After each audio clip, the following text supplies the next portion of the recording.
ಅಮೆರಿಕದ ಅತ್ಯಾಧುನಿಕ USS Ford ಹಡಗಿನಲ್ಲಿ 30 ಗಂಟೆಗಳ ಕಾಲ ಮಹಾ ಅಗ್ನಿ ದುರಂತ.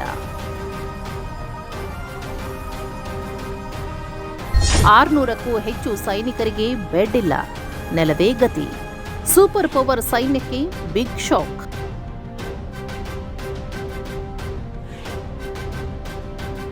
ಲಾಂಡ್ರಿ ಏರಿಯಾದಲ್ಲಿ ಶುರುವಾದ ಬೆಂಕಿ ಇಡೀ ಹಡಗನ್ನೇ ಆವರಿಸಿದ್ದು ಹೇಗೆ? ವಿಧ್ವಂಸಕ ಕೃತ್ಯದ ಶಂಕೆ. 9 ತಿಂಗಳ ಸುದೀರ್ಘ ಡ್ಯೂಟಿ, ಸೈನಿಕರ ಆಕ್ರೋಶ. ಚೀನಾ ತಜ್ಞರಿಂದ ಅಮೆರಿಕದ ಮಾನ ಹರಾಜು.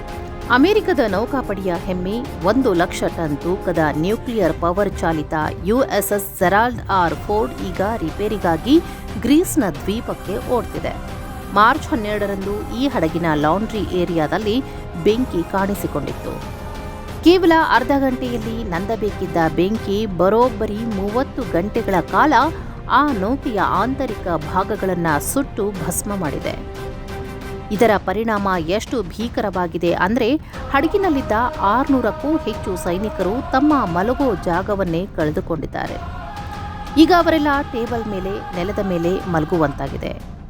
ಅಮೆರಿಕದಂತಹ ರಾಷ್ಟ್ರಕ್ಕೆ ಇದಕ್ಕಿಂತ ದೊಡ್ಡ ಅವಮಾನ ಮತ್ತೊಂದಿಲ್ಲ. ಆದರೆ ಇಲ್ಲಿ ಒಂದು ದೊಡ್ಡ ಅನುಮಾನ ಶುರುವಾಗಿದೆ. ಈ ಬೆಂಕಿ ಆಕಸ್ಮಿಕವಾಗಿ ಬಿದ್ದಿದ್ದ ಅಥವಾ ಸೈನಿಕರೇ ಹಚ್ಚಿದ್ದ ಅನ್ನೋ ಪ್ರಶ್ನೆ ಈಗ ಇಡೀ ಅಮೆರಿಕವನ್ನ ಕಾಡ್ತಿದೆ. ಯಾಕಂದ್ರೆ ಸಾಮಾನ್ಯವಾಗಿ 6 ತಿಂಗಳು ಇರಬೇಕಿದ್ದ ಇವರ ಡ್ಯೂಟಿ ಈಗ 10 ತಿಂಗಳಾದರೂ ಮುಗಿದಿಲ್ಲ. ಇರಾನ್ ಜೊತೆಗಿನ ಸಂಘರ್ಷದಿಂದಾಗಿ ಸೈನಿಕರು ಸರಿಯಾದ ನಿದ್ರೆ ಇಲ್ಲದೆ, ವಿಶ್ರಾಂತಿ ಇಲ್ಲದೆ ಕಂಗಾಲಾಗಿದ್ದಾರೆ. ಫೆಬ್ರವರಿಯಲ್ಲಷ್ಟೇ ಇದೇ ಹಡಗಿನ 650 ಟಾಯ್ಲೆಟ್ಗಳು ಬಂದ್ ಆಗಿ ಸೈನಿಕರು ಪರದಾಡಿದ್ದರು. ಈ ಮಾನಸಿಕ ಒತ್ತಡ ತಾಳಲಾರದೆ ಸೈನಿಕರೇ ಇಂತಹ ಕೆಲಸಕ್ಕೆ ಕೈ ಹಾಕಿದ್ದಾರಾ ಅನ್ನೋದು ವಾಲ್ ಸ್ಟ್ರೀಟ್ ಜರ್ನಲ್ನಂತಹ ಮಾಧ್ಯಮಗಳು ಶಂಕೆ ವ್ಯಕ್ತಪಡಿಸಿ ವರದಿ ಮಾಡಿವೆ. ಇನ್ನು ಅಮೆರಿಕದ ಈ ಪರಿಸ್ಥಿತಿಯನ್ನ ನೋಡಿ ಚೀನಾ ಮಾತ್ರ ಫುಲ್ ಖುಷಿಯಾಗಿದೆ. ಚೀನಿ ಸೈನ್ಯ ತಜ್ಞ ವಾಂಗ್ ಯುನ್ಫೈ ಅವರು ಹೇಳ್ತಿರೋದು ಕೇಳಿದ್ರೆ ಅಮೆರಿಕಕ್ಕೆ ಮೈ ಉರಿಯೋದು ಗ್ಯಾರಂಟಿ. ವಿಶ್ವದ ಅತ್ಯಾಧುನಿಕ ಫೈರ್ ಸಪರೇಷನ್ ಸಿಸ್ಟಮ್ ಇದೆ ಅಂತ ಕೊಚ್ಚಿಕೊಳ್ಳುವ ಅಮೆರಿಕಕ್ಕೆ ಒಂದು ಲಾಂಡ್ರಿ ಬೆಂಕಿಯನ್ನ ನಂದಿಸೋಕೆ ಆಗಿಲ್ಲ ಅಂದ್ರೆ ಯುದ್ಧದ ಸಮಯದಲ್ಲಿ ಇವರು ಇನ್ಯಾವ ರೀತಿ ರಕ್ಷಣೆ ಮಾಡ್ತಾರೆ ಅಂತ ಚೀನಾ ಗೇಲಿ ಮಾಡ್ತಿದೆ. ಆಟೋಮ್ಯಾಟಿಕ್ ಸಿಸ್ಟಮ್ ಫೇಲ್ ಆಯ್ತಾ ಅಥವಾ ಸೈನಿಕರ ಟ್ರೈನಿಂಗ್ನಲ್ಲಿ ಕೊರತೆ ಇದೆಯಾ ಅನ್ನೋದು ಈಗ $1 ಮಿಲಿಯನ್ ಪ್ರಶ್ನೆ.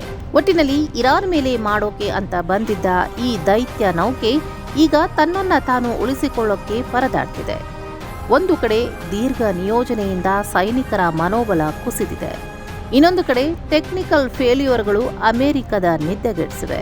ಇರಾನ್ ಅಮೆರಿಕ ಯುದ್ಧದ ಈ ನಿರ್ಣಾಯಕ ಹಂತದಲ್ಲಿ ಅಮೆರಿಕದ ಈ ವೀಕ್ನೆಸ್ ಬಯಲಾಗಿರೋದು ಶತ್ರು ರಾಷ್ಟ್ರಗಳಿಗೆ ಹಬ್ಬದಂತಾಗಿದೆ. ಅಮೆರಿಕ ಈಗ ತನ್ನ ಮರ್ಯಾದೆ ಉಳಿಸಿಕೊಳ್ಳೋಕೆ ಹಡಗನ್ನ ರಿಪೇರಿ ಮಾಡೋಕೆ ಕಳಿಸಿದೆ ನಿಜ. ಆದರೆ ಸೈನಿಕರ ಮನಸ್ಸಲ್ಲಿರೋ ಆ ಆಕ್ರೋಶದ ಬೆಂಕಿಯನ್ನ ನಂದಿಸೋದು ಅಮೆರಿಕಕ್ಕೆ ಅಷ್ಟು ಸುಲಭವಲ್ಲ ಅನ್ನೋದು ವಿಶ್ವದ ತಜ್ಞರ ಅಭಿಪ್ರಾಯ.